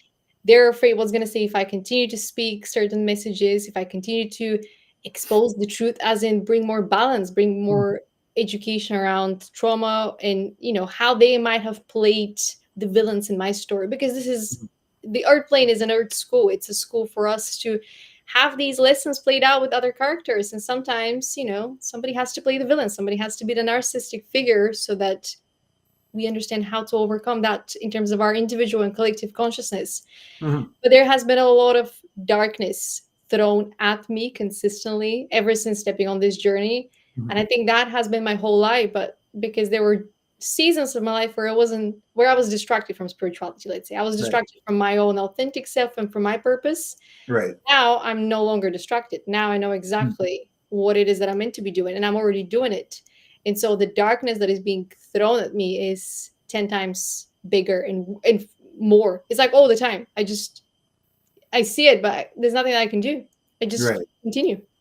So it's not Exactly. fear, it's processing the information that is coming. That how can you hate somebody? How can you go again? That is something that I haven't figured out. Why do people have so much hatred and why do people attack one another? That is not how I operate. I would Hmm. rather remove myself from a situation and just continue on my own path. But some people get together and they team up to hate on one person. And I Think think about the that's energy that what uses. me. Yeah. Think about the energy that uses. Think about Mm, how could you go into work if you're actually, you know, casting shadows on your workplace. Like, what does that do to your overall? What does it do for you at mhm, home? What does that do for you in every aspect of your life? Let those people go.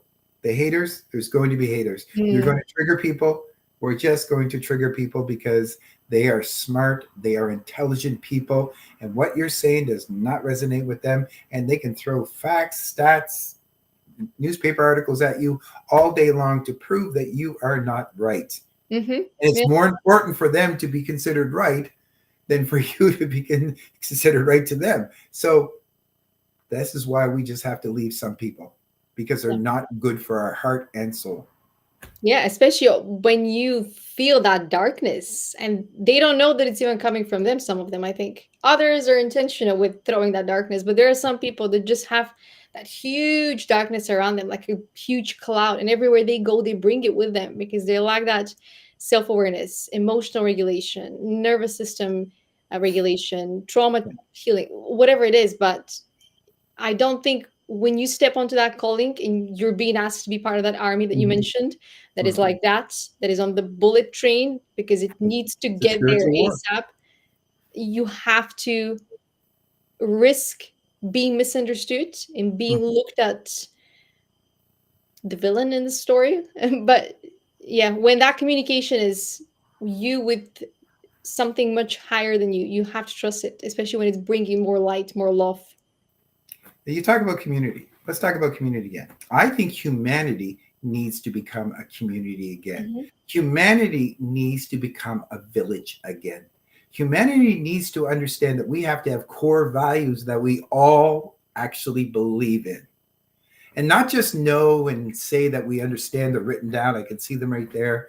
Do no harm, won't kill each other, won't lie, won't cheat, won't do all those things.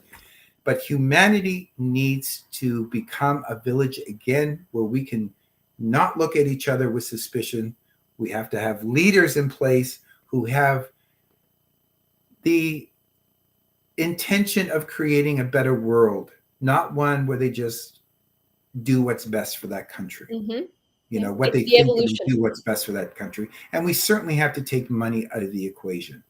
You know, and I think that's where we've lost all of our money and greed are basically um, ruining us all. Mhm. So if we can bring humanity to be a village again, I think that that's where we have to go, and that's a great thing about community. because with community, the numbers are enough where you can you can make it manageable. You've got your core values. Stick to those core values. Yes, there's going to be people resonating around and outside the core values. There's some that are going to just dive deeply into those core values. But that has got to be the main talking point. Otherwise, you're going to be in a world where you're micromanaging people's personal lives, Hmm. which you don't necessarily want to do. Yeah, I And agree. that's how we can bring spirituality into the workplace without without speaking about who you worship, without speaking to what your core spiritual beliefs might be, but the core beliefs that we have, all of us have, deep within our soul. Mm. As you were talking about that community is humanity and humanity is community, and we have that set of core values. I Mm. was reminded of the story of Moses, where he brought down the Ten Commandments. But what happened was the people that were observing this process of him going up to the mountain and bringing down that knowledge, which is the process of ascension, ascending Mhm. to get that information and Sure. channeling it down, Yep. those people did not understand. They doubted. They wanted to see for themselves. They wanted to climb that mountain for themselves. And I think this is where we have been warned time and time again. This is going to continue until everybody understands they need to do the work and they need to trust those that are being trusted with this first, because this can only happen in waves. That's right. And Pardon the it, pun. Mhm.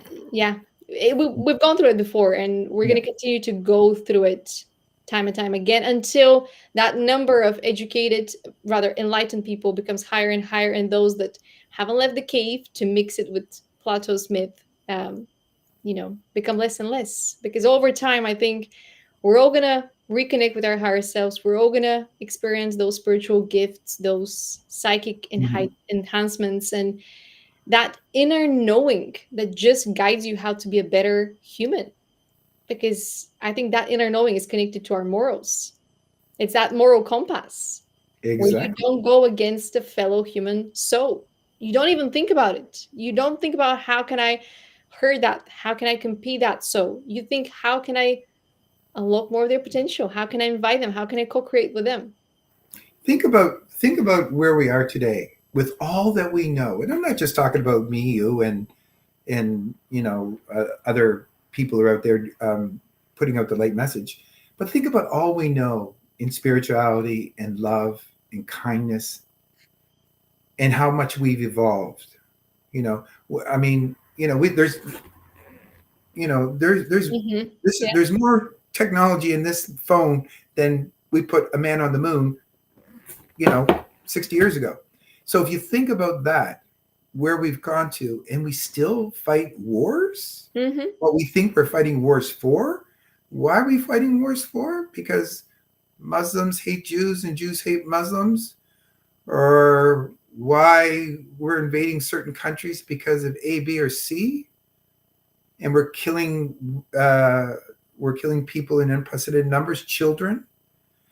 How can we be sitting here having this conversation that you and I are having, which happens all over the planet, by the way, Yes. Hmm. Different languages as well. and doing what we're doing out there in the world, Hmm. and thinking that our country is right for doing it? Yeah. Until we decide to sit down as a collective and look at that, the killing of innocent children, and we are not outraged. Not every single person who's not affected by that war that's going on over there right now is not marching in the street or calling your local politician as they sit and allow this to happen. No, we are. It breaks my heart. It breaks my heart to see that we are still not moving along the way we need to move along. Even with the massive changes and upgrades and leveling up that we have done, we need to hit that critical mass appointment where this stuff is, we are outraged by it, and Mhm. we tell our people that we are outraged by it. But Yeah. until we get a system in place where we can remove people for not putting forth the kind, loving, core values of humanity, we're just going to sit back and say, well, that's right. This is my freedom. We're going to villainize the Chinese. We're going to villainize Iran. We're going to villainize, we're going to villainize South America. I'm going to go in there and teach them how to actually be civilized. Meanwhile, we'll take over their industry. We'll take over their crops. We'll take over their resources, and we'll enslave their people, and they'll be thankful to have us. We got to get away from that and move to a world where everybody just lives their life. Mm-hmm. Yeah. And invest back into community. And giving back to community where it all begins. Let's become a village again. I say it over and over and over again. We've learned some hard lessons. Yeah, we're not perfect. But my God, we used to be able to trust our fellow man. Now we don't do that. Yeah, we don't even trust ourselves. That kind of effect that has corrupted our relationship with our own selves. And Right. I think this is where the element of being brave and facing that fear like champions comes into the picture, where we show up and share those messages, publish the articles, start the conversations, start the Exactly. communities. And I've absolutely enjoyed the connection with you, the conversations we've had, including this one that is very much focused on community. And we can talk about this for hours. Absolutely. Absolutely. But I do have more things to share about your life paths using the numerology structure of Born to Do It. So I'd like to do that before Let's we do it. return back to community. So Sure. 3 letters, 3 numbers. Number Mm-hmm. one, your first name starts with A, which connects to leadership. So you're here to lead the way by paving a new path for those without a place of belonging, which is connected to number 3, the middle name L, which points to communication. Use your ideas to inspire a new level of understanding of our differences and gifts, which is where your authenticity is being used to empower other people's authenticity.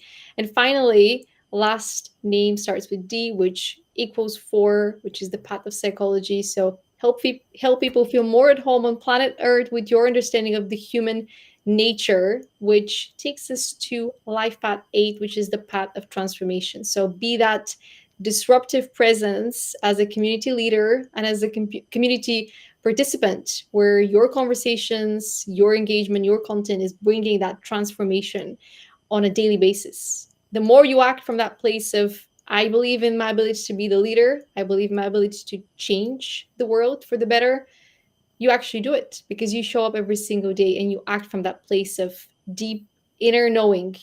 I am on a purpose and I will make it happen, whatever it takes. And some days it might be just one video, might just be one conversation, but you never know who's the audience of that, who that message is going to reach in the long run. So It's amazing who we meet out there in the world. And I'm so grateful for the connections that I've made on a global basis. And when I look around and I see the work that people are doing, like yourself, sharing the light, adding to the ripple, creating a new form of consciousness out there, one that the fence sitters can gravitate to.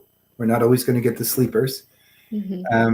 But when I see every day, and when I know I'm probably a victim of the algorithm, but when I see every day on my LinkedIn feed how people are stepping up and using language that the spiritualists use and using examples of how spirituality works with them and how they bring that into the workplace, you can definitely see that consciousness is the new mindset, and that people have changed, and certainly people want more than what they've been getting, and they want more from life, they want more peace, and they want more happiness when they go into the workplace. And the way to do that is exactly what we talked about: bringing humanity back into the workforce, bringing consciousness back into the workforce, bringing soul back into the workforce. You don't have to pound God. You don't have to pound whoever it is you believe is ahead of your world. Like I like to call Gus, God, universe, and source. We don't care how you pray. And it's got to be more than just having quiet rooms. It's got to be more than just saying, okay, go see somebody. It's got to be within the culture of that place, and it has to start from the top down. I really love what you've done here. This makes you feel real good. Makes my heart beat That's the nicely. power of alignment, as I like to say it. But thank you for the kind words. And when I embarked on this journey, again, no idea that this was going to be what I'm going to be doing one day, but I'm very honored to be able to channel this information and use it in the way that I can combine all my existing skills and help people Mm-hmm. using my authenticity, which is Yeah. exactly the motto of all of this. How can people embody more of their authenticity and help the world by being themselves? I wanted to create something that brings spirituality down to earth so that you can apply it today in seconds. You don't have to read guides, you don't have to read books to understand how to apply it so that you can make the most of your life, channel more of your potential. And this was something that I tested on my life and it only improved it. And every conversation that I have using this model, it ignites a remembrance and Yes. it reinforces that sense of purpose that I think Yeah. we've all experienced. But when you have that confirmation, it just makes you more empowered to do the impossible. It really is. We are so powerful, Stella. We are. It amazes to me. It amazes me. Like I never know. I'll make a post tonight. I have no idea what my post is going to be about tonight. Right? It could be sharing this video if it's ready. It could be whatever. Actually, I look at. I have a whole bunch of videos saved, and then I'll do something with that. And I have no idea. I just channel. I just write. And sometimes, if you look at my posts, there's spelling mistakes. There's sentences that may be conjumbled, but I'm just writing. It's just flowing, and I have to go in an hour later or 2 hours later and do all kinds of editing. But I'm writing it down as it comes to me. And Yeah. I love seeing people out there putting out their message out there now. And this is why our light influencers are all adding to this ripple, and people are doing an amazing things out there. I mean, you see them in your group. I see them in my group. I see all these other groups that are forming. And yes, some people tend to concentrate on certain areas, but that's okay because they believe in what their core values are in those groups is about improving humanity, bringing the word, whatever that word is, to you in light and positivity and love and authenticity, all the things that go off the chart as far as raising the vibration of our planet. And the more of us that are doing it, the more of us that are out there doing it, even if you're just reaching one person, you're contributing to that ripple, the ripple that will change the world. Yeah. You don't have to reach millions of people to change the world because when you reach the right person, they might be that vehicle that changes the lives of millions of people, but it was your message that touched them, which was the divine guidance, that puzzle piece that just Exactly. clicks. So, And and I you think, can, yeah, yeah. nothing to add, zero notes to add to that. Yeah, I mean this was definitely the art instructions definitely did Mhm. not come into my vision board. Mhm. And now that I think about it, I did have spiritual images on my vision board a few years ago Yeah. when I was planning my identity shift as I was reading Atomic Habits. But if you've read Atomic Habits, it's not really a spiritual book. It's more to do with that self-help section, the growth Sure. mindset. And Mhm. that was kind of a pivotal moment when I was embarking on my self-growth journey that led to my self-healing journey that led to the big spiritual awakening, ascension, and led me to astrology and led me to understanding that the 12 signs and the 12 houses, they're all linked to elements, and those elements are all around us. And this is part of bringing spirituality down to earth. Earth signs are the signs that show us how to be more of integrity, they're more Mhm. stable. The air signs, they're the signs that lead with information. They're great speakers. You might see them more into the public eye sharing those ideas because they're Mhm. more equipped to that. That it's their element. Water signs, the great leaders, empaths, the great teachers because they know how to connect with people. It's just their second language. And the fire signs, they are the purpose driven. They lead with passion, with confidence, and you cannot take away that spark from them. You can teach them how to control it, how to adapt it, how to regulate it so that they don't burn themselves down in the process of being heated about a cause Mhm. they care about. But the more Yes, of we course. know about these aspects of who we are, the easier our collaboration on earth becomes. And so, as part of that, what I was really surprised was to discover that you are not actually a Cancer, even though your date is the first date for Cancers, 21st of June, because you were born in the early hours. So the sun position was still in Gemini. It's only Okay. after, I think, 5 p.m. on that day where the sun moves to Cancer. Okay. So there is that thought leader that is within you, that's on the cusp of being a Cancer. And that leadership house is combining with your leadership profile. You're meant Hmm. to lead with those ideas. And Hmm. with the North Node in Leo, with psychology, you're meant to guide people how to understand themselves better on a deeper level, how to unlock more of that inner belonging to themselves so that they can create those communities of belonging. Your moon sign is the previous identity, which has to do with that creative spark and you creating those posts, maybe. That's Hmm. one of your superpowers that you've unlocked. So inspiring people with your creativity so that they can have tap into that creativity.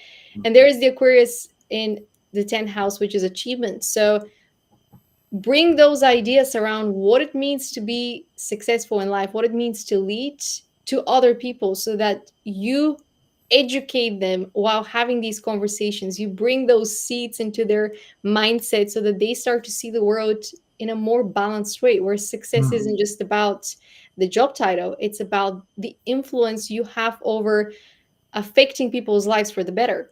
And with your rising sign in Gemini, once again, very much about conversations, very much about exchanging those ideas. And Venus sign points to spirituality. So Taurus in the 12th house. So your soul tribe is the people that you're going to be co-creating this change on earth, which probably isn't Hmm. a surprise to you. But because this is a sign that has to do with actions, it really is about showing up every single day and doing something. Could be a small action, but the more you do that, the more you align with your spiritual calling, the more you are aligned with that path of being the leader that transforms with your presence. And to put it all together, we've got the sun sign in Gemini with Leo North Node. So it's almost like you have this message to the world calling out all leaders. So paving a new path through solid leadership to help people unlock their inner leader in their own true authenticity. So helping them craft their own meaning of what it means to lead with their spiritual gifts, with their unique interests in their own community. And then with the moon sign in Virgo and South Node in Aquarius, which is kind of the identity that you've already unlocked, so it's a little bit easier for you to help others unlock it. Hmm. You're kind of acting as that global mission activator and guiding people to align with their soul mission as you inspire new levels of understanding of our differences in gifts. And I would say when you get to the specific hour of your date of birth, you're going to be able Hmm. to nail further the houses, because I was very much coached to include the 11th house, and yet that positioning with the Leo felt right as well. So you might be in between the 10th and 11th, but the 11th Okay. house is the humanitarian house. So either way, I think we are able to influence our path a little bit as well. So regardless, the 10th house is about achievement, the 11 is about community. I think yours is a blend of the two. And finally, the rising sign in Gemini with the Venus sign in Taurus in the 12th house. That is the marker for you being a community leader. So use your voice to help people feel more at home on planet Earth with your understanding of the human nature. And that is the alignment. So Oh, very cool. That is very cool. to I use the spiritual lingo, does this resonate with you? Yeah, it really does because well, you've accentuated a lot of really great points that I it's hard for me to, from an ego standpoint, deny. But it's very interesting to see it laid out this way. I'm going to ask you a question. What do you think about ether as being the fifth element? I agree. Yeah. I think it's been shown to us that it is. And it's the self really that activates those four elements. So we each have an aspect of those elements in our earth instructions. And where Right. we're lacking a certain element, we're being called to work with fellow human beings, fellow souls that have it more activated so that we form these strategic partnerships where we can balance each other's elements. So in your case, there isn't a water element present in the first six aspects. So if you Mhm. work with someone that has more water in them, they'll be able to bring you that flow. They'll be able to help you with that flow, whereas you'll be able to help them with the structure, because air signs and air, it is the bending sign, a little bit like the Matrix in Neo, but it's also the sign that brings more structure. So the self is what unites those elements. It creates that alchemy. And the self is connected to the ether, it's connected to source. So, absolutely. That's the fifth element. We are the fifth element. That's But right. until we deny our spiritual self, we cannot really activate our spiritual powers and participate in the experience of life using tools like that. Very cool. Thank you so much for doing that, Stella. I really appreciate that, and I hope I will definitely when I get a copy of this podcast, I'm going to definitely review that a lot more. Absolutely. Yeah. Yeah. Thank you so much. I may even have some questions for you. Absolutely. Open to Yeah. questions all the time. This is a model that I'm still developing. I'm still grounding the puzzle pieces as I to love it. how I this love can how be you have it laid adapted. out. Yeah, I really like it. I really like the structure of it.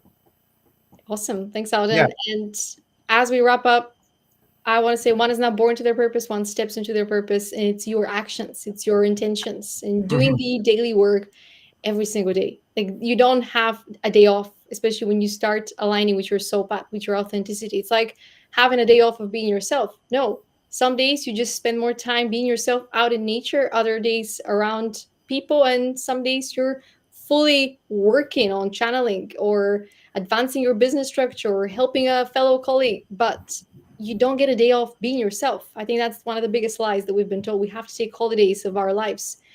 No, we're meant to create authentic lives that we're happy and excited to be part of, so that you are excited to show up as yourself every single day. And Auden has created a group called SuperFreques, which is on LinkedIn, which is a group about like minded, heart centered individuals who have come together to raise the consciousness of humanity. If you want to connect and explore their ideas and co-create soul to soul on a soul to soul level. What is your vision with the Super Freaks as the final message? Well, the Superfreak movement was born out of wanting to raise the vibration of our planet because we know those who of us who have awakened understand what uh, the challenges that we have before us, and we've accumulated a nice group of light energy workers who want to just bring positivity, love, authenticity into the world, how they seem fit to do it. And like I said, not everyone has to have a podcast. Not everyone has to go out there and form companies to do exactly what you and I are talking about, but just living it, just being that person every single day at home, at work, at play, and you never know who you're going to influence. We also have a great group of coaches on our team. And one of the things that I'm working with more and more are people who are awakening, but they really don't know what the heck is going on. So I'm finding myself delving more and more into handling people who are or coaching people who are confused about what is happening in their world right now. Yeah. And some of it can be quite devastating because they think they are actually going mad and because they don't have any spiritual background whatsoever. And this is the thing about the awakening. You chose to come here for whatever reason. You chose to be here at this time. So, with that, we have forgotten who we are. And we've been programmed out of anything that really matters to the reason you initially came here for. And so, when people are conflicted with that or suffering from moral injury because of that, because they haven't remembered, and who are now waking up to something much larger than they may be capable of handling at that particular moment, they've got questions. And I see spirituality actually, it's always been a part of coaching, but I see people going much deeper. And I'm not just talking for people who want good personal lives or dealing with some sort of existential crisis. I'm talking about for people that want to survive, not only survive, but thrive in this world. And they know that they've got to hop over these fences to be able to get there, but they don't know where to start. And I'm finding more and more people coming to me for exactly those reasons. Yeah. I remember that feeling when I was going through my awakening and I thought I had read it all, I had discovered it all. And when I actually went through it, I felt like this was surreal. This was Yeah, crazy. It could not be explained because it was a very personal journey. And it yeah, was online mentors that helped me go through it because no one around me had gone through their spiritual awakening. yeah. And while they always knew me for having interest in those books, I don't Mhm. think they had ever seen that side of me that was fully integrated with my higher self. Or maybe Right. they did on and off as we have these upgrades and then they get switched off because it's a gradual process when we're fully ready to unlock them. But once you go through it, through the final push where your higher self removes the limiting beliefs, the old timelines, the old narratives, the false identities, you are ready to start your next life, the next part of your life. And on the other side, your soul tribe is waiting for you. So it's very exciting that we have crossed paths out, and it's been a pleasure recording this conversation with you. And I'm sure we're going to have many more episodes like that because this one was actually packed with so much more than just community. I have more questions that Big I want topic. to explore with you. Yeah, well, let's do it again. And I think that's one of the great things about just being relaxed with somebody. Great job, by the way. And just being able to sort of talk about meaningful stuff with Mhm. people that have a different, slightly different viewpoint than yourself. Not just, you know, not just agreeing with everything that we say to each other, but understanding that, we're all on the path. We're all in different spots. We can all learn from somebody else. And I think that is the true sign of wisdom, is knowing that we can learn from everybody Yeah. and take the good, recognize the bad, but don't live in that world.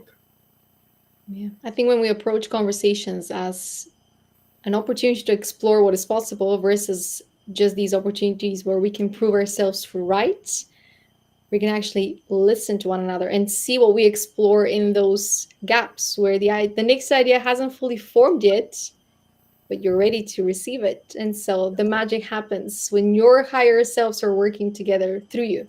It's so important that you say that, because as people that are walking around with the spiritual mindset, there's still a lot of ego even involved in this, in this world, because we want people to know how smart we are, we want people to know how much we've Mhm. read, how much we know, but really when it all comes down to it, it's who you are and what you've done because of your awakening. Yeah. It's like who you actually are. It's not about me proving that I have more knowledge than you. It's not about me showing you that I am higher on the branch of the tree of evolution than you are. It's not about that at all. It's about encouraging people. It's about adding to that ripple. It's about making our world a more beautiful place. And when we get one foot stuck in the 3D world, understanding that humanity is here for a reason, and it's not necessarily be what we've been doing for the last 300, 400,000, 2,000, 6,000, 10,000 years. We are ready to break free from those cycles for good and Absolutely. continue that evolution to the golden age, as I like to refer to it. So Yes. excited to co-create change with you, Alden, and thank you Same for here, girl. leading the Same way. here.